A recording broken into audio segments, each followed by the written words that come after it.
Bonjour à toutes et à tous et bienvenue pour cet avis et cette analyse sur le tout dernier épisode de Game of Thrones qui avait pour titre The Iron Throne.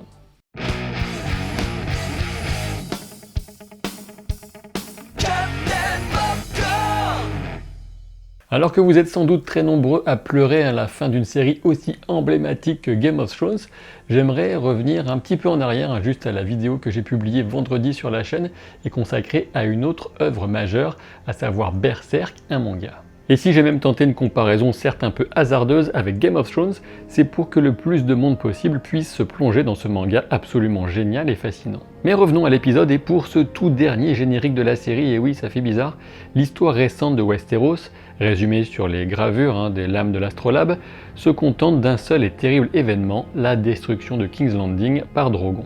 Une destruction en partie reprise par la maquette animée de la capitale et un dernier plan sur ce fameux trône de fer au-dessus duquel le lion Lannister a enfin disparu. Et on peut dire que visuellement cet épisode qui a été écrit et réalisé par les showrunners Weiss et Benioff ne fait pas vraiment dans la dentelle ou la demi-mesure. Port-Réal est filmé pour donner l'idée d'une comparaison avec une ville qui viendrait d'être dévastée par une explosion atomique, ce qui devient particulièrement flagrant quand Tyrion croise un rescapé brûlé et à demi nu qui erre sans but, totalement hébété par l'ampleur de l'horreur qui a frappé. Et d'ailleurs, les showrunners qui étaient donc réalisateurs sur l'épisode et donc présents sur le tournage, évoquaient eux-mêmes cette similitude volontaire avec une attaque nucléaire, notamment évidemment celle d'Hiroshima et Nagasaki, sachant que la grosse différence avec le cas de la fin de la Seconde Guerre mondiale, c'est que les États-Unis avaient en face d'eux un Japon qui n'était pas prêt de capituler, alors que la ville de Port-Réal avait fait sonner les cloches. Quoi qu'il en soit, c'est Tyrion, Jon et Davos qui sont les principaux témoins de la dévastation dans ce début d'épisode. Tyrion sait qu'il doit rejoindre seul le Donjon Rouge pour que personne ne soit accusé de l'avoir aidé dans sa trahison. On peut remarquer au passage que Davos ne mentionne jamais auprès de Jon le petit service que Tyrion lui avait demandé, à savoir préparer une embarcation pour faire partir discrètement Cersei et Jaime, et c'est sans doute la meilleure chose que Davos avait à faire pour protéger Jon, garder le silence. Le moins qu'on puisse dire, c'est que Vergris n'est toujours pas repu du sang qui a pourtant coulé à flot, même si Daenerys en a aussi fait des montagnes de boudin noir grâce aux flammes de Drogon. Et soudain, Jon semble redevenir lui-même après un épisode 5 passé en mode autopilote. Il tente de s'opposer à ces exécutions sommaires, mais clairement, ce n'est pas lui qui décide. Et là, vous m'excuserez, mais j'ai envie de dire bon courage aux habitants de l'île de Nass quand Vergris et les Immaculés arriveront pour les protéger. Tyrion parvient à rejoindre les sous-sols du Donjon Rouge avec une facilité un peu déconcertante, et là où on pouvait s'attendre à des tonnes de blocs de pierre, ce ne sont finalement que quelques briques qui recouvrent les cadavres de Jaime et Cersei.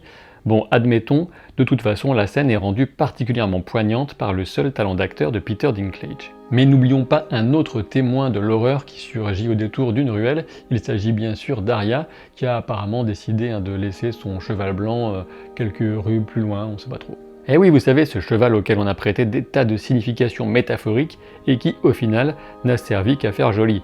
Bon je suppose que parfois il faut se contenter d'un joli plan. C'est donc au pied des ruines du Donjon Rouge que les armées de Daenerys se sont réunies et Jon les traverse seul pour bien marquer son isolement et sa fragilité au milieu de tant de soldats, tous ravis d'avoir participé au massacre de centaines de milliers d'innocents. Et puis à vrai dire, ce comportement n'a rien de particulièrement étonnant quand on connaît le passif et les valeurs des Dothraki, et pour ce qui est des Immaculés, en théorie ils sont libres, mais ils sont quand même encore très conditionnés par toute leur enfance d'entraînement, je suppose. Jon arrive pour constater d'abord que Vergris marche quand même vachement plus vite que lui, mais surtout pour assister aux premières loges à l'avènement de la grande maîtresse sombre de la fin du monde libre, en la personne de Daenerys Targaryen du Typhon, reine de tout et n'importe quoi, le tout dans un visuel qui n'est pas sans rappeler les grandes messes hitlériennes. Ce qui est indéniable, c'est que le plan de Daenerys avec les ailes de Drogon est visuellement très impressionnant, même si la métaphore associée n'est pas bien subtile, on a au moins le plaisir de pouvoir hocher la tête en appréciant l'imagerie de celle qui est maintenant le dragon incarné. Après avoir si brillamment libéré la capitale et surtout ses habitants, dont tous les soucis de dette, de nourriture et de logement sont partis en fumée, Daenerys a donc le projet de libérer le monde entier. Le discours qu'elle fait alors correspond à celui de Khal Drogo qui lui avait promis le trône de fer dans l'épisode 7 de la première saison. Ah, comme dirait Denis Brognard, non seulement Daenerys a massacré des centaines de milliers de personnes, mais en plus elle y a pris goût. Et pour revenir en profondeur sur cette transformation si brusque de Daenerys, je vous conseille une vidéo en anglais, Foreshadowing is not character development, de la chaîne Trope Anatomy. En résumé, oui, faire de Daenerys l'incarnation d'un pouvoir aussi destructeur que despotique, mené pour l'idée d'une liberté qui serait apportée au peuple selon les valeurs définies par Daenerys elle-même, est excellente sur le fond, et c'est sans doute dans cette direction, même certainement, que les livres iront eux aussi. Ce qui pose problème n'est donc pas du tout le destin tragique de ce personnage, Daenerys, qu'on a appris à connaître depuis la première saison, mais bien la façon dont cette saison 8 l'a amené à cet état. Et non, les quelques exemples de cruauté de Daenerys au cours de la série ne suffisent pas, d'autant qu'on a autant d'exemples de sa bonté, et que tout au long de la saison 8, elle fait plutôt les bons choix, les bonnes concessions, pour finalement être amenée artificiellement à destination, en perdant tout au prix d'une paresse scénaristique affligeante, parfaitement incarnée par cette charge des Dothraki dans l'épisode 3, ou encore l'embuscade de Euron, avec la mort de Rhaegal et la capture de Missandei. En résumé, le destin incroyablement tragique de Daenerys, oui, la méthode pour y arriver dans cette saison 8, non merci. Alors que Daenerys accuse Tyrion de trahison, il lui rappelle gentiment qu'elle vient de massacrer toute la ville. Fidèle à ses convictions et à un certain courage qu'on lui connaît, Tyrion balance son insigne de main du roi, et clairement, Dany ne laissera plus passer ce type d'insolence. C'est alors qu'Arya surgit auprès de Jon, et c'est par elle que commence le lent travail de sape qui sera nécessaire pour faire vaciller la proverbiale loyauté de son frère ou cousin, comme vous voulez. Arya sait reconnaître une tueuse quand elle en voit une. Tu m'étonnes, elle a de l'entraînement chaque matin face au miroir. Le gros du travail sera accompli par un Tyrion qui tente de convaincre Jon et à travers lui le spectateur que tout le monde aurait dû voir venir ce comportement de Daenerys au travers de ceux qu'elle avait précédemment tués ou fait exécuter. Tyrion se fait même le représentant de tous les spectateurs qui aimaient Daenerys en disant qu'il l'aimait et croyait en elle de tout son cœur. Malheureusement, et là encore, c'est un point de vue assez subjectif et personnel, ce discours de Tyrion m'a surtout convaincu que ce parcours tragique de la Khaleesi sera bien plus subtil et intéressant sous la forme qu'il prendra dans les livres que ce qu'il aura jamais eu dans la série avec cette saison 8 qui est passée bien trop rapidement. Et malgré toute cette démonstration de Tyrion qui prouve à Jon par A plus B qu'il est le seul à pouvoir stopper Daenerys, et avec une jolie citation du regretté maître Aemon au passage, Jon répond encore que Daenerys est la reine et que la décision est sienne. Et là, je ne sais pas pour vous, mais de mon côté, je me suis dit, mais il est vraiment con quoi ce Jon à ce moment-là, et c'est un peu dommage quand on sait les qualités du personnage avant cette saison 8. Et enfin, ce n'est que lorsque Tyrion évoque le sort d'Arya et Sansa que Jon se met dans l'idée de juger enfin par lui-même, et pour ça, il faut en parler directement à sa reine. On comprend finalement que c'est bien de la neige qui recouvre la capitale et pas uniquement des cendres, il a neigé au point d'en recouvrir Drogon. Et au passage, un voilà qui semble répondre à l'ancienne question quant à l'éventuel rapport entre le cycle été-hiver de Westeros et les marcheurs blancs. Apparemment, même sans les marcheurs blancs, eh bien l'hiver continue, quoique on a l'idée peut-être d'un printemps à la fin de l'épisode, mais j'y reviens en fin de vidéo. Le face-à-face de Jon avec Drogon sous cette neige, qui fait suite au ravage des flammes, nous renvoie directement au titre de la saga littéraire, A Song of Ice and Fire, une chanson de glace et de feu, un feu qui viendra conclure puissamment la scène qui approche inexorablement. Dans la salle du trône, Daenerys est en train de vivre la vision de la tour des non-mourants, mais cette fois, elle parvient à toucher le trône, ce qui explique clairement son enthousiasme et son optimisme quand Jon fait son entrée. Et oui, pour elle, elle a réussi à vaincre les sombres présages, elle sera la reine d'un monde libéré, et Jon sera à ses côtés pour montrer à l'univers la bonne façon de vivre et de gouverner. Malgré les tentatives de Jon d'obtenir d'elle une lueur d'espoir qui montrerait que son comportement était un accident, qu'elle ne réduira plus de cités en cendres et surtout leurs habitants, Daenerys ne fait que lui donner les mauvaises réponses. Elle ne ressent aucun remords pour les milliers d'innocents carbonisés, il n'était qu'un obstacle utilisé par Cersei, et ce serait donc elle, Cersei, la coupable. Et là, je dois avouer que de mon point de vue, il est vraiment difficile de savoir pour le spectateur si on a affaire à une Daenerys qui est en plein déni, si elle a perdu toute lucidité, ou encore si un personnage auparavant nuancé et complexe au fil des saisons s'est transformé en la pire des raclures et des saloperies en 2 épisodes. Malheureusement pour elle, la suite de sa vision se concrétise très vite dans les bras d'un Jon qui l'envoie tout droit rejoindre Khal Drogo et leur enfant.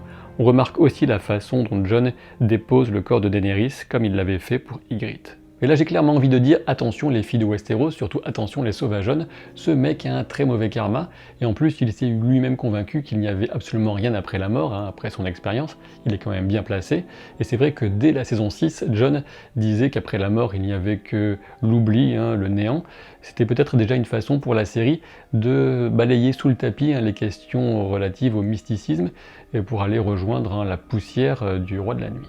Pour moi, l'impact émotionnel de la scène s'est révélé très faible malheureusement. Je savais qu'il la tuerait à ce moment-là, et j'ai eu plus de peine en voyant Drogon renifler et bouger son corps qu'en voyant Daenerys mourir. Et les flammes manquaient au tableau, et les voilà alors que Drogon ne peut pas se résoudre à tuer le dernier Targaryen et préfère exprimer sa rage en détruisant le symbole qui résumait toute la vie de la mère des dragons, un symbole de pouvoir réduit à une flaque de métal en fusion. D'une certaine façon, on peut sans doute regretter que Drogon n'ait pas exprimé une telle personnalité plus souvent, notamment dans les dernières saisons dans la série. Et généralement, les dragons ont été cantonnés à leur rôle d'arme de destruction massive, mais bon, quand on sait que plusieurs personnages principaux n'ont eux aussi pas reçu un traitement très convaincant dans cette saison 8, à la limite, la personnalité des dragons, c'est pas très grave. Le fait que Drogon emporte au loin le corps de Daenerys donnera naissance, j'en suis sûr, à des tas de théories sur son éventuelle résurrection aux mains de Kinvara la prêtresse rouge, par exemple. Et bon, j'avoue qu'il est amusant d'imaginer ce type de délire, de toute façon, on n'aura jamais de suite officielle, donc faites-vous plaisir. Et là, je dois bien avouer que le fait même que Jon ne se fasse pas directement attraper et exécuter par Vergris et les Immaculés dépasse ma compréhension, alors on peut tenter d'expliquer cette situation en se disant que Vergris a compris qu'il déclencherait une guerre en exécutant Jon, mais on peut dire qu'une heure auparavant, Vergris n'avait pas trop la miséricorde à l'esprit lorsqu'il égorgeait un des soldats qui s'était rendu. Vient alors la scène de fausse dragon réunissant les puissants de Westeros. Évacuons tout de suite la question de la bouteille d'eau derrière la jambe de Samuel Tarly. Pour moi, c'est juste un oubli un peu dommage, mais bon, rien de révélateur sur la saison. Je ne confondrai pas ici la responsabilité réelle des showrunners avec la simple étourderie d'un acteur et de l'équipe de tournage. On a donc Vergris qui accepte d'amener un prisonnier accusé de trahison, Tyrion, face aux nobles de Westeros. Pourquoi Vergris ferait une chose pareille alors que Daenerys avait évidemment l'intention d'exécuter Tyrion? Franchement, je ne sais pas, mais bon, c'est pas comme si un prisonnier accusé de trahison allait déterminer l'avenir de Westeros. Ah merde, si! Sont rassemblés des personnages connus, mais aussi quelques têtes nouvelles, pas évidentes à identifier. À côté de Sam, on se demande s'il pourrait s'agir de Holland Reed, le père de Mira et Jojen, qui se serait bien foutu du monde en restant planqué jusque-là. On retrouve Edmure Tully, avec un certain plaisir, même s'il se couvre de ridicule, avec une tentative de candidature au poste inoccupé de roi par intérim. On retrouve Robin Arryn et Yohn Royce pour le Val, à leur gauche un inconnu, peut-être Wyman Manderly de Port-Blanc, à leur droite c'est évidemment le nouveau prince de Dorne qui a l'air de bien s'ennuyer, à côté de Gendry Baratheon on a sans doute un autre représentant des terres de l'orage, enfin je suppose, enfin à la droite de Yara on a un gars qui porte un costume nordien mais on sait pas qui c'est. Et Yara justement n'est pas contente car Tyrion a trahi Daenerys, la reine qu'elle avait juré de servir. Au fait d'accord, mais t'étais où Yara quand Daenerys avait besoin de toi? Merci, salut et au revoir. Le meilleur moment vient sans doute quand Sam commence à vaguement formuler l'idée à la base d'une démocratie, ce qui déclenche logiquement l'hilarité des nobles les plus puissants de Westeros. Et là attention mesdames et messieurs, préparez-vous au pire tour de passe-passe jamais connu sur Westeros, alors qu'un prisonnier qui était sur le point de se faire exécuter va permettre d'introniser un infirme sans aucun droit au trône, pour le trône de fer à la tête des 7 royaumes, enfin les 6, mais je vais y revenir. Mais heureusement Tyrion il a un argument en béton armé, ce qui compte vraiment ce sont les histoires. Et oui vous voyez, ce ne sont pas les forces armées, les soutiens politiques ou les réserves de nourriture, ben non, la qualité qui met d'accord tous les nobles pour désigner un nouveau roi, c'est de connaître plein d'histoires qu'on ne raconte jamais. Longue vie à Bran le Brisé qui confirme qu'il savait exactement que tout se déroulerait ainsi, et par conséquent qu'il a laissé des centaines de milliers de personnes mourir en se disant que le principal c'était qu'il finisse sur le trône. Mais alors est-ce que Bran au final dans les livres sera choisi par J.R.R. Martin également? Eh bien je n'en sais absolument rien, mais si l'auteur veut en arriver à une telle conclusion, il y faudra un sacré travail préparatoire, d'autant plus quand on met ça un peu dans le contexte par exemple des fonctions tripartites indo-européennes de la mythologie comparée de Georges Dumézil. Et oui, de façon assez classique, on a une répartition entre les fonctions du pouvoir politique, la fonction sacrée et la fonction de production, et le fait que Bran accède au rôle de roi, eh bien ça met ensemble la fonction de pouvoir politique et la fonction sacrée, ce qui est assez bizarre. Je vous assure que j'aurais préféré être super convaincu par ce choix de la personne sur le trône de fer, mais pour moi un Bran qui est choisi, c'est un peu comme un cheveu sur la soupe, mais pas un petit cheveu sur la soupe, un gros cheveu de Golgoth, genre le cheveu de 30 cm d'épaisseur qui recouvre toute l'assiette creuse, quoi. Il faut dire que dans mon commentaire épinglé sous ma vidéo d'analyse du teaser de l'épisode 6, j'avais bien pris soin de dire que Bran sur le trône c'était n'importe quoi, et je maintiens totalement ce point de vue, même après cet épisode final. Et comme je l'avais dit d'ailleurs dans cette vidéo, je n'avais lu absolument aucune fuite, mais en voyant certains commentaires, j'avais vu que certains laissaient entendre que dans les fuites justement Bran était choisi comme roi. J'avais choisi de ne pas trop y croire, de ne pas trop y prêter attention, mais j'ai quand même pris soin de dire que de mon point de vue c'était ridicule. Et effectivement, pour moi ça ne sort de nulle part. On peut juste faire le rapprochement entre Bran le builder, Bran le constructeur et Bran le brisé. Ça fait un espèce de petit truc qu'on peut rabibocher. Mais je vous dis, pour que George R. R. Martin arrive à une telle conclusion, il faudra qu'il me convainque sacrément et beaucoup mieux que la série. Et comme j'ai pu le dire juste avant en blaguant un peu, le pire dans tout ça, c'est que Bran savait dans les grandes lignes comment les choses se dérouleraient et donc il ne pouvait pas ignorer le carnage de Port-Réal, mais il a tout simplement laissé faire. Et à vrai dire, quand on regarde le déroulement des 2 dernières saisons, on se retrouve à la tête de Westeros avec un roi dont la principale caractéristique consiste à ne jamais vouloir changer le cours des choses, ce qui promet pour les grandes décisions à venir. Mais revenons à la scène, tout le monde, même ceux qui n'ont aucun pouvoir, votent pour Bran, mais Sansa demande l'indépendance du Nord qui a trop souffert, admettons, mais pourquoi Yara semble avoir oublié la promesse d'indépendance pour les îles de Fer? Pourquoi Dorne ne s'engouffre pas dans cette occasion rêvée d'affirmer sa propre indépendance? Aucune idée. Bran choisit donc Tyrion comme main du roi, et là après tout, pourquoi pas. Mais passons maintenant à une partie un peu plus joyeuse pour moi, enfin joyeuse pas vraiment, mais plus réussie, avec l'épilogue, qui était par certains aspects très sympa. Jon est donc condamné à rejoindre la garde de nuit, pour faire plaisir à Vergris surtout, sans qu'on sache vraiment pourquoi cette institution perdure vraiment.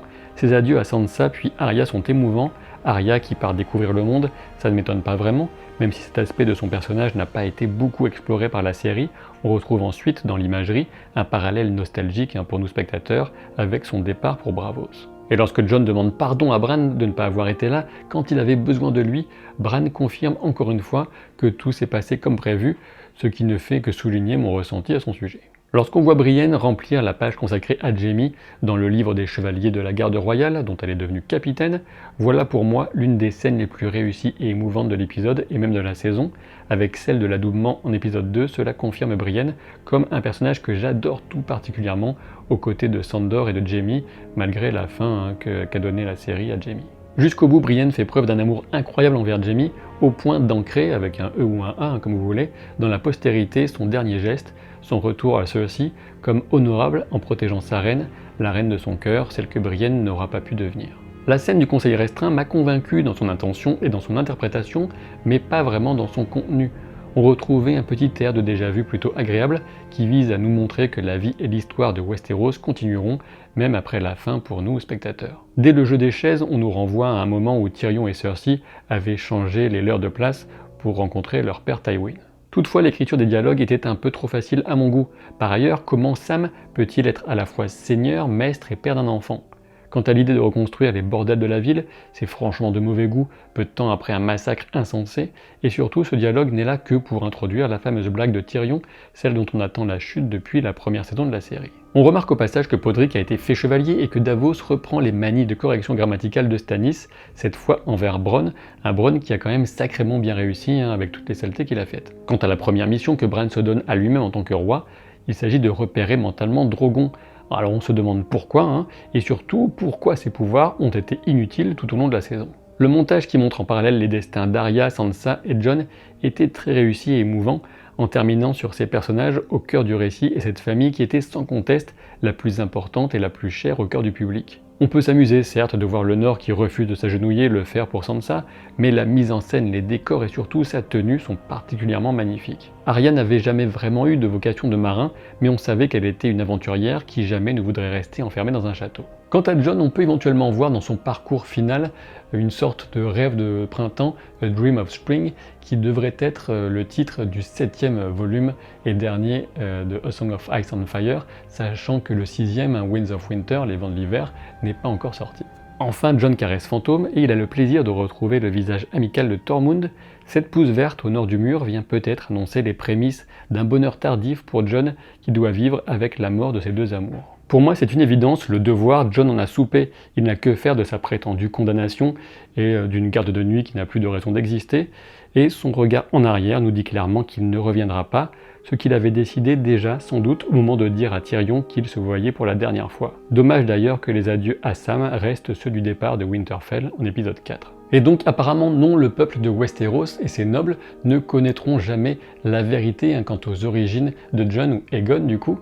Alors je dois dire que ça ne me choque pas plus que ça, même si c'est quelque chose qui a été entre guillemets monté en épingle pendant de nombreuses saisons, qui était très important, mais apparemment l'utilité scénaristique principale c'était d'en faire une marche de plus pour nous expliquer ce fameux basculement de Daenerys vers la folie, ce basculement qui a été si mal géré dans cette saison 8. Et j'y pense, cela implique aussi au passage qu'aucune des lettres écrites par Varys dans l'épisode 5 n'a dû arriver à destination. C'est un peu dommage, à moins que les scénaristes n'aient oublié ces lettres, comme Daenerys avait oublié la flotte de fer. Qu'il soit simple sauvageon parmi les autres ou roi du véritable Nord, peu importe, Jon part pour une nouvelle vie dans une dernière séquence qui rappelle la première de la série, avec l'immense différence que la menace des marcheurs blancs a bel et bien disparu.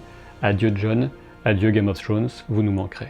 Si vous avez apprécié cette vidéo et de suivre cette saison 8 à mes côtés et que vous n'êtes pas encore abonné à la chaîne, je vous invite évidemment à le faire, sinon je serai obligé de vous mettre de corvée de ramassage des cendriers de tout Port-Réal et ça pique. Si ce t-shirt Summer is Coming vous a tapé dans l'œil, vous trouverez un lien en description de la vidéo. N'oubliez pas d'utiliser le code de réduction, ce serait un peu dommage. Et puis évidemment, la fin de Game of Thrones, ça ne sonne pas la fin de la chaîne. Il y a encore des tas de sujets que je vais traiter au cours des semaines, des mois et des années à venir, que ce soit évidemment les spin-offs Game of Thrones, ou encore Westworld saison 3, dont la bande-annonce vient de tomber, The Witcher qui arrive sur Netflix, et des tas de films de super-héros, entre autres. Et du coup, je vous invite à continuer à me suivre, à rester vigilant, sachant que je vous prépare aussi un débrief assez long et assez abouti j'espère, mais aussi assez détendu de la série et de cette saison, avec des invités très sympas, mais je vous laisse la surprise de découvrir de qui il s'agit. Je vais essayer de publier ça en fin de semaine si possible. Et puis aussi, je vous donne rendez-vous le 5 juin pour la séance geek. C'est une séance de cinéma qui est commentée, je suis avec vous pour regarder le film. Je vous présente mon analyse à la fin du film et après je débat avec le public. Et ce sera donc le 5 juin pour Dark Phoenix et ça se passe au Pâté La Villette. Et enfin, dernière information, et je sais ça fait beaucoup, vous pouvez me rencontrer pour me poser vos questions, débattre avec moi, ou juste une dédicace, un selfie. Ce sera au Bordeaux Geek Festival les 8 et 9 juin prochains. Et voilà, je vous dis à très vite pour de nouvelles aventures. Salut!